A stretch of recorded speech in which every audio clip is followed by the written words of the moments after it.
Magandang araw po. Ako po si Dr. Jose Cruz, isang espesyalista sa kalusugan ng mga kalalakihan na may mahigit 3 dekada ng karanasan na nakatuon sa pagtulong sa mga nakatatandang Ginoo na maibalik ang kanilang sigla, mapabuti ang sirkulasyon ng dugo at mapalalim ang kanilang mga koneksyon, lahat ng hindi umaasa sa mga delikadong gamot. Mismo ako ang nakasaksi kung paanong ang mga simpleng pagbabago ay maaaring magdulot ng malalaking transformasyon sa kalusugan at kaginhawaan. Isang 72 taong gulang na Ginoo si Mang Lito ang pumasok sa aking klinika na may kahanga-hangang kwento. "Doktor," sabi niya, "akala ko tapos na para sa akin ang pagiging malapit sa aking asawa hanggang sa binago ko lang ang 4 na gulay sa aking kinakain. Wala siyang iniinom na anumang espesyal na tableta o ginagawang kakaiba. Subalit, sa pamamagitan lamang ng pag-aayos sa kanyang pagkain ng mga partikular na gulay na ito, ang kanyang daloy ng dugo, enerhiya at kumpiyansa ay lubos na nagbago."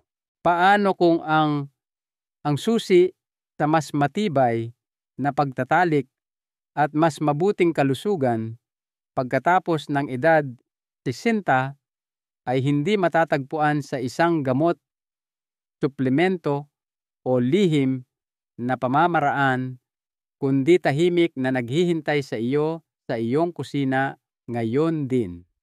Sa artikulong ito, ibubunyag ko ang 4 na gulay na natural na nagpapabuti ng sirkulasyon, tumutulong sa paglinis ng mga ugat, kabilang na ang mga mahalaga para sa sigla ng kalalakihan at maaaring muling pag-alabin ang inyong intimasya. Ang huli kong tatalakayin ay madalas na hindi napapansin, ngunit napakabisa na maaaring maging ang inyong sariling doktor ay magugulat. Bago natin suriin ang mga makapangyarihang pagkaing ito, kung kayo ay nasa paglalakbay upang mapahusay ang inyong kalusugan, hinihikayat ko kayong manatiling may kaalaman at aktibo. Ngayon, tuklasin natin ang 4 na makapangyarihang gulay na ito na tahimik na nagpapabago sa buhay ng mga nakatatandang kalalakihan bawat kain. Beets, likas na pampalakas ng nitric oxide. Noong una kong inirerekomenda ang beets sa aking mga pasyenteng nakatatandang lalaki, marami ang napapangiti. "Beets talaga, doktor." Ngunit makalipas ang ilang linggo, ang mga ginoong iyon ay bumabalik na may ibang tono, mas may pag-asa, minsan pa nga'y namamangha. Nagbabahagi sila ng mga kwento ng pakiramdam na mas buhay o kung paano silang mag-asawa ay muling naging malapit. Doon ko nalaman na may natuklasan kaming tunay na makapangyarihan. Ang beets ay hindi lamang ordinaryong gulay. Ito'y isang likas na himala para sa sirkulasyon, lalo na sa mga lalaking lampas 60 anyos. Mayaman ito sa dietary nitrates. Kapag kumain ka ng beets, kino-convert ng iyong katawan ang mga nitrates na ito sa nitric oxide. Ang mahalagang compound na ito ay nagpaparelax at nagpapalapad ng iyong mga daluyan ng dugo na nagpapahintulot sa dugo na dumaloy ng mas malaya sa buong katawan mo, kasama na ang mga bahaging lubos na nakakaapekto sa iyong sigla at intimasya. Sa ating pagtanda, bumababa ang natural na kakayahan ng ating katawan na gumawa ng nitric oxide. Ito ang isang dahilan kung bakit maraming nakatatanda ang nakakaranas ng mga isyu tulad ng malamig na kamay at paa patuloy na pagkapagod, at mga hirap sa silid tulugan. Makakatulong ang beets na baligtarin ang trend na ito. Ipinakita ng mga pag-aaral na ang pag-inom ng beet juice ay maaaring mapabuti ang daloy ng dugo sa loob lamang ng ilang oras. Isang klinikal na pagsubok pa nga ang nagpakita ng pinahusay na stamina at pinababang presyon ng dugo sa mga nakatatandang umiinom ng beet juice araw-araw. Ngunit ang mga benepisyo ay higit pa sa mga nasusukat na numero. Kapag mas maganda ang daloy ng iyong dugo, mas ganado ka, mas nararamdaman mo ang kasalukuyan, at mas may kumpiyansa ka. Ito mismo ang pundasyon ng intimasya, ang pakiramdam na ikaw ay ikaw ulit, hindi lang isang taong nahihirapang malampasan ang araw. Ito'y tungkol sa pagpapakita ng buo, hindi lang pisikal, kundi pati na rin emosyonal. Pinoprotektahan din ng beets ang maselang dingding ng iyong mga ugat gamit ang mga antioxidant tulad ng betalains at vitamin C na tinitiyak ang pangmatagalang kalusugan ng mga ugat. Sinusuportahan nito ang iyong puso, utak at mga hormone. May mga pasyente akong nagsabi na matapos idagdag ang inihaw na beets o beet smoothies sa kanilang dieta, sa loob lamang ng ilang linggo, naramdaman nila ang init at koneksyon na bumabalik hindi lang sa kanilang katawan, kundi pati sa kanilang relasyon. Narito ang isang tip mula sa aking sariling kusina: subukan ang beet salad na may kaunting katas ng lemon at langis ng oliba. Ang kombinasyong ito ay hindi lang nagpapahusay ng pagsipsip, kundi nagpapalakas pa lalo ng epekto ng nitric oxide, espinaca spinach, ang hindi gaanong kilalang bayani para sa daloy ng dugo. Hindi ko malilimutan ang isang Ginoo, si Mang Cardo, na nasa mga huling taon ng kanyang ika-10 dekada nang magpatingin sa akin. Nagsimula siyang makaramdam ng pagkakalayo sa kanyang partner, hindi emosyonal kundi pisikal. Mas mababa ang kanyang enerhiya at ang intimasya ay hindi na tulad ng dati. Hindi pa siya handang pag-isipan ang mga gamot, kaya hiniling ko sa kanya na gumawa ng isang simpleng pagbabago: kumain ng espinaka araw-araw. Nagtaka siya, ngunit nagtiwala sa aking payo. Makalipas ang 1 buwan, pumasok siya na may ngiting nagsasabi ng lahat. "Doktor," sabi niya sa akin, "pakiramdam ko may dumadaloy na naman." Maaaring hindi kaakit-akit pakinggan ang espinaka, ngunit ang epekto nito sa daloy ng dugo ay pambihira, lalo na sa mga nakatatandang lalaki.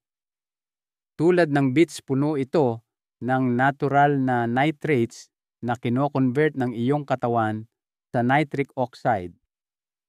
Ang mahalagang molekulang ito ang responsable sa pagpaparelax ng mga daluyan ng dugo, pagpapabuti ng sirkulasyon, at pagpapahintulot sa dugo na madaling makagalaw kahit sa pinakamaliliit na ugat, capillaries.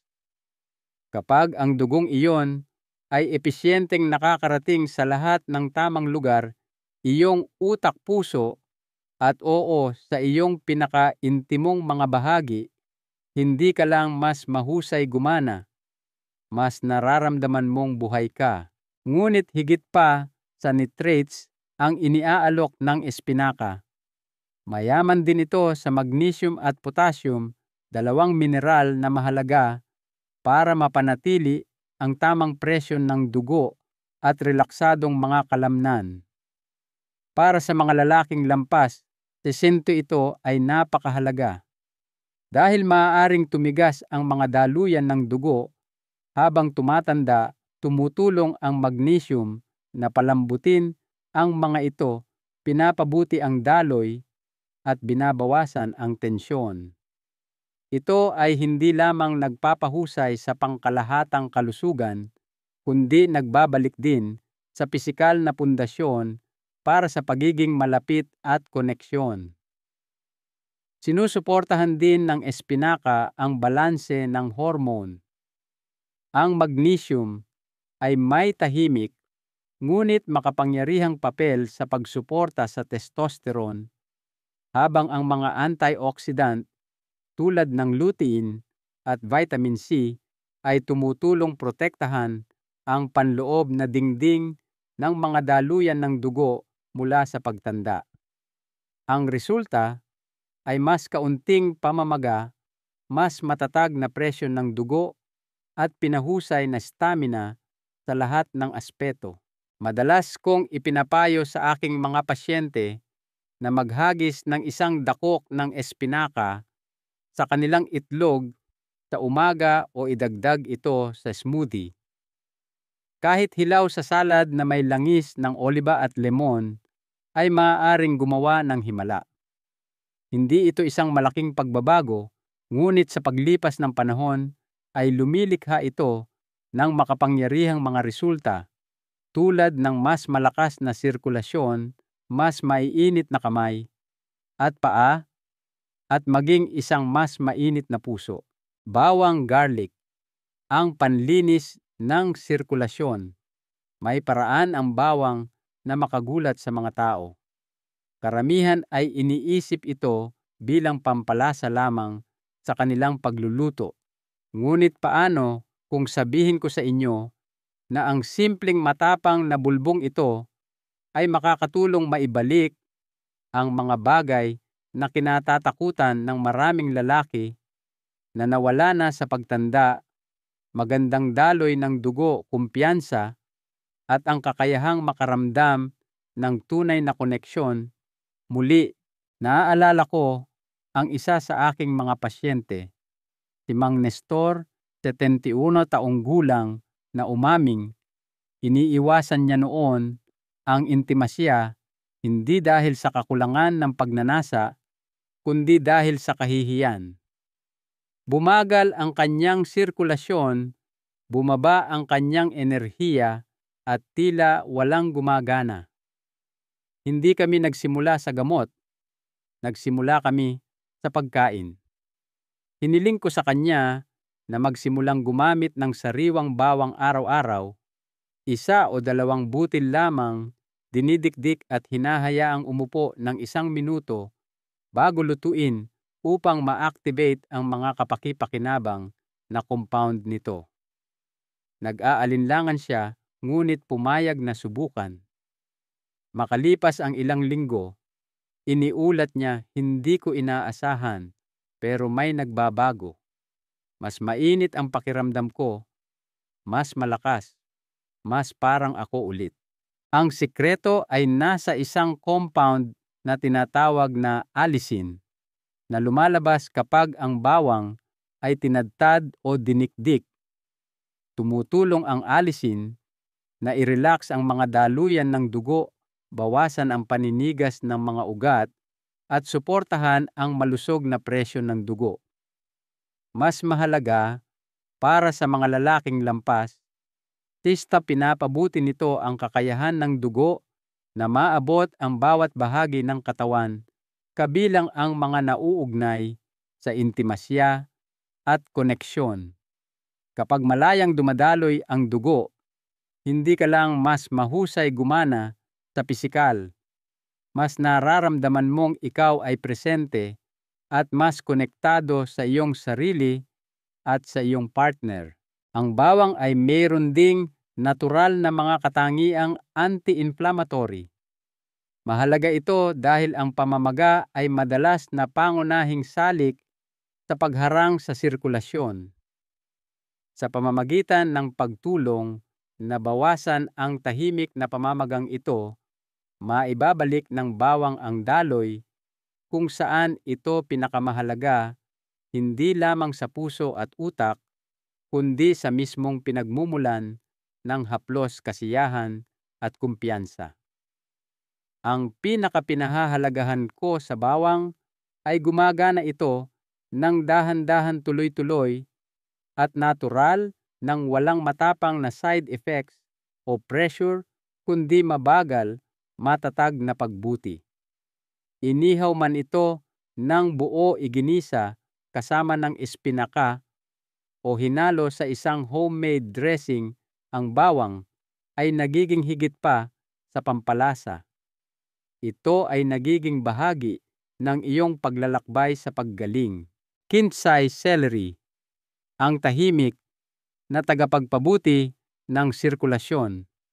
Maaaring hindi ang kinsay ang unang gulay na papasok sa iyong isip kapag iniisip mo ang pagpapanumbalik ng intimasya at sigla. Ngunit hayaan ninyo akong magbahagi ng isa pang kwento. Isa sa aking mga pasyente, isang 21 taong gulang na lalaki na nagngangalang Mang Ramon, ang lumapit sa akin na nalulungkot at hindi na raw konektado sa kanyang partner. Para bang nandoon ang spark, sabi niya, pero hindi sumusunod ang katawan ko. Hindi siya sobra sa timbang o may sakit. Pakiramdam niya lang ay natigil siya. Hiniling ko sa kanya na magdagdag ng isang simpleng bagay sa kanyang rutina, 2 tangkay ng kinsay tuwing umaga. Natawa siya noong una, ngunit nagpasya siyang subukan ito. Sa loob ng 3 linggo, bumalik ang kanyang enerhiya, bahagyang bumaba ang kanyang presyon ng dugo at bumalik ang init hindi lang sa kanyang sirkulasyon kundi pati sa kanyang relasyon. Ang kinsay ay isa sa mga pinakaminamaliit na pagkain pagdating sa daloy ng dugo. Naglalaman ito ng mga natural na compound na tinatawag na phtalides na tumutulong i-relax ang mga kalamnan sa paligid ng iyong mga ugat na nagpapahintulot sa dugo na dumaloy ng mas malaya. Ito mismo ang kailangan ng mga nakatatanda, lalo na ang mga lalaking lampas 60 na maaaring nahihirapan sa nanigas na mga ugat at mas mabagal na sirkulasyon sa mahahalagang bahagi. Kapag ang dugo ay nakakarating sa bawat sulok ng iyong katawan nang walang pagtutol, ang intimasya ay mas madali, mas natural at hindi na gaanong pahirapan. Ngunit hindi lang iyon. Ang kinsay ay puno rin ng hydration at mga mineral tulad ng potassium at magnesium na parehong mahalaga para sa ritmo ng puso, paggana ng nerve at tamang sirkulasyon.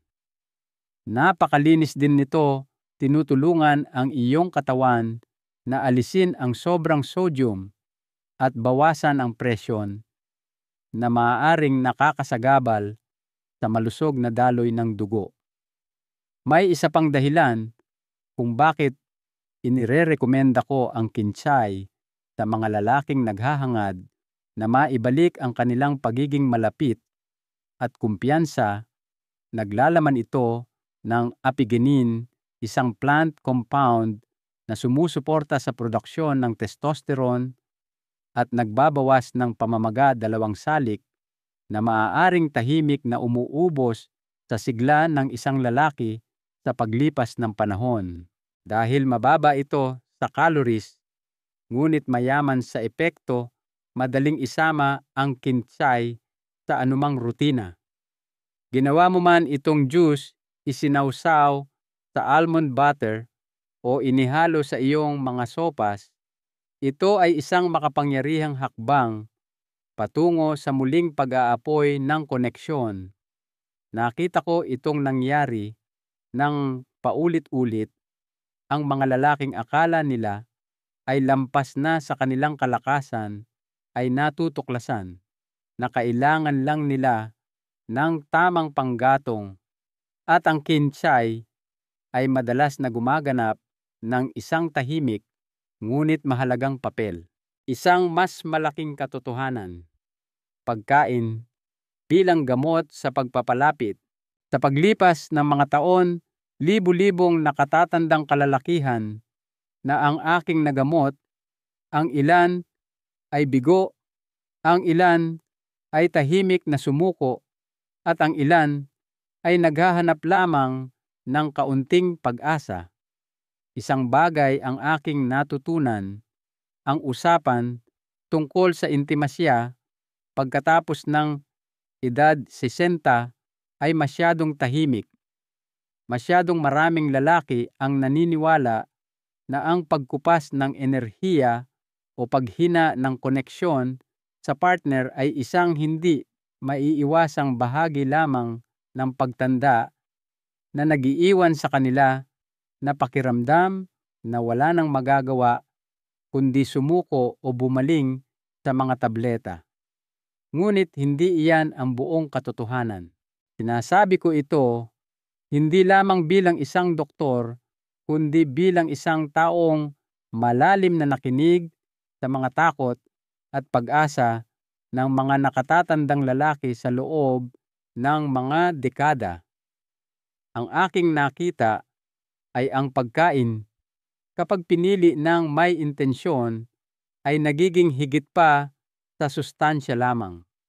Ito ay nagiging gamot, hindi ang uri na itinatago mo sa bote, kundi ang uri na dumadaloy sa iyong mga ugat, nagpapasigla sa iyong kumpiyansa, at nagbabalik sa iyo ng isang piraso ng iyong sarili na akala mo ay wala na. Isipin ninyo, bawat isa sa mga gulay na tinalakay natin ay hindi lamang nagpapabuti ng inyong presyon ng dugo o tumutulong sa inyong makaramdam na mas alerto. Gumagawa sila ng isang bagay na mas personal.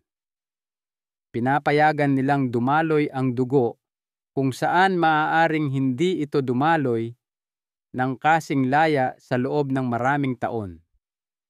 Maaari nilang muling pag-alabin ang init sa inyong mga kamay, palakasin ang inyong hakbang, at pahusayin ang koneksyon sa inyong pinakaintimong mga sandali. Ibinabalik nila ang pisikal na pundasyon ng pagiging malapit, kaya't ang haplos ay muling nagiging makabuluhan. At upang hindi na ninyo kailangang matakot kung tutugon ba ang inyong katawan kapag tama na ang sandali. Naaalala pa rin ng inyong katawan kung paano maging intimate. Kailangan lang nito ng tamang suporta. At ang suportang iyon ay hindi kailangang magmula sa reseta ng doktor. Maaari itong magmula sa inyong kusina. May mga lalaking nagsabi sa akin na nagsimula silang makaramdam ng pag-asa. Muli, matapos magdagdag ng kasing simple ng espinaka o beets sa kanilang mga pagkain. Hindi dahil ito ay mahika, kundi dahil ito ay isang pang-araw-araw na pagkilos ng pagpili ng sigla, isang pagpili na maniwala na ang buhay ay hindi pa tapos magbigay dahil lamang sa umabot ka na ng 60 o 70. Na ang iyong pinakamagagandang araw, ang iyong pinakakonektadong mga sandali ay maaari pa ring nasa hinaharap. Isang mas magandang buhay. Bawat subo, isang aral para sa ating lahat. Sa pagtatapos natin ng talakayang ito, nais kong kausapin kayo. Hindi lamang bilang isang doktor na sumusuri ng mga chart, kundi bilang isang taong nakaagapay sa libu-libong kalalakihan na humaharap sa parehong tahimik na mga kabiguan at parehong pananabik na maramdamang sila ay sila ulit. Marahil ay naranasan nyo na iyan nagtataka kung bakit tila mas malamlam ang spark o kung bakit hindi na tumutugon ang inyong katawan tulad ng dati. Marahil ay nakumbinsin nyo na ang inyong sarili na bahagi lang ito ng pagtanda. Narito ang isang mahalagang aral sa buhay na aking natutunan at nais ibahagi. Ang pagtanda ay hindi katapusan ng sigla, pagiging malapit o pagnanasa. Ito ay simpleng isang bagong yugto at ang ipinapakain ninyo sa inyong katawan sa yugtong ito ay mas mahalaga kaysa dati. Ang paghina ay hindi tiyak na mangyayari. Nagsimula tayo ngayon sa isang simpleng katotohanan. Ang mas mabuting sirkulasyon ay pundasyon ng intimasya. Kung wala ito, kumukupas ang enerhiya, humihina ang koneksyon, at maaaring tahimik na mawala ang kumpiyansa. Ngunit, natuklasan din natin ang isang bagay na makapangyarihan, ang natural abot kaya at pang-araw-araw na mga pagkain ay makakatulong na ibalik ang lahat ng ito. Ang beets ay nagpapalakas ng nitric oxide para sa mas mahusay na daloy. Ang espinaka kasama ang magnesium at nitrates nito ay nagpapalambot ng mga daluyan ng dugo. Ang bawang ay nagsisilbing panlinis laban sa mga bara at pamamaga. At ang kinsay ay tahimik na nagpaparelax ng mga ugat at sumusuporta sa balanse ng hormone. Hindi ito mga superfoods dahil uso sila. Sila ay superfoods dahil gumagana sila para sa totoong mga tao na humahantong sa mas malakas, mas mainit, at mas konektadong mga buhay. Hindi ito tungkol sa mga milagrosong paggamot, kundi sa maliliit at tuloy-tuloy na pagbabago. Ang pagkain ay isa sa pinakamakapangyarihang kasangkapan na mayroon tayo upang muling isulat ang ating mga kwento, hindi lamang para sa asukal sa dugo o kolesterol, kundi para sa buhay na nais ninyong ipamuhay, sa tawanan na nais ninyong ibahagi, at sa mga koneksyon na nais ninyong pahalagahan.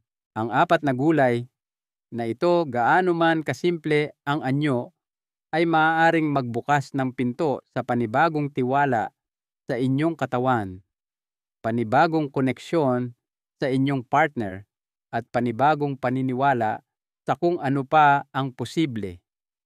Karapat-dapat kayo niyan, anuman ang inyong edad o nakaraan. Hindi pa huli ang lahat para mabawi ang isang bahagi ng inyong sarili na akala ninyo ay nawala na. Kaya ngayong gabi, kapag kayo'y uupo na para sa hapunan, marahil ay magiging medyo iba na ang laman ng inyong plato. Marahil ay magdaragdag kayo ng ilang inihaw na beets, igigisang espinaka na may bawang, o magpaplano para sa isang sariwang baso ng celery juice sa umaga. Anuman iyon, hayaan ninyong ito ay maging higit pa sa isang pagkain. Hayaan ninyong ito ay maging isang tahimik na pagkilos ng pag-asa, isang hakbang patungo sa mas maraming enerhiya, mas malalim na intimasya, at isang mas buong buhay. Bawat subo ninyo ay isang pagkakataon upang piliin muli ang buhay. Kung mas maganda ang inyong pakiramdam sa loob, mas buo kayong makakapagpakita para sa mga pinakamahalaga sa inyo. Kung ang mensaheng ito ay tumatak sa inyo, hinihikayat ko kayong gumawa ng isang maliit na aksyon ngayon. Idagdag ang isa sa mga gulay na ito sa inyong susunod na pagkain at damhin ang pagkakaiba para sa inyong sarili. Ano po ang inyong mga saloobin o karanasan sa paggamit ng pagkain upang mapalakas ang inyong kalusugan? Ibahagi po ang inyong mga komento sa ibaba. Nais ko pong marinig kung handa na kayong gawin ang unang hakbang na ito patungo sa mas mabuting sirkulasyon, mas malalim na koneksyon, at isang mas buong buhay pagkatapos ng 60. Para sa karagdagang kaalaman sa pamumuhay ng masigla at malusog, lalo na sa inyong mga huling taon, isaalang-alang ang pag-subscribe para sa regular na mga update.